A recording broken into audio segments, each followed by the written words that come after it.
তার হত্যাকাণ্ড শুধু একজন ব্যক্তির মৃত্যু নয়, একটি আদর্শকে থামিয়ে দেওয়ার অপচেষ্টা জানাচ্ছি। আমাদের সাথে স্পন্সর হিসেবে যারা যোগ দিয়েছেন তাদেরকে ধন্যবাদ জানাচ্ছি। এবং আমরা আমাদের শহীদ শরীফ ওসমান হাদির জন্য দোয়া জারি রাখছি। ঢাকা বিশ্ববিদ্যালয়ে ভাই সামনের সারির ক্যামেরাগুলো একটু নিচে নামান।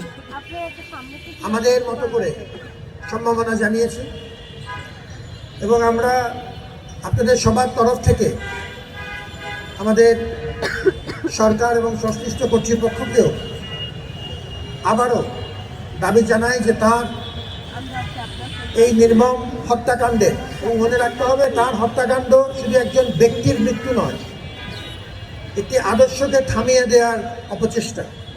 তার এই নির্মম হত্যাকাণ্ডের পূর্ণ ন্যায় বিচার যেন আমরা দ্রুততম সময়ে পাই, আমাদের সবার তরফ থেকে সে দাবি আমরা আবার পৌঁছে দিচ্ছি। এবং এই প্রক্রিয়াতে ঢাকা বিশ্ববিদ্যালয়ের পক্ষ থেকে সব রকম সহযোগিতা করার আশ্বাস আমরা পুনর্ব্যক্ত করছি এবং সরকার এর মধ্যে বেশ কিছু অগ্রগতি করেছেন। সেই ধারা অব্যাহত রেখে এর চূড়ান্ত ফল আমরা দ্রুততম সময়ে পেতে চাই, দেখতে চাই, এবং আমরা বিশ্ববিদ্যালয়ের তরফ থেকে সর্বোচ্চ সহযোগিতা এই পর্যায়ে করব।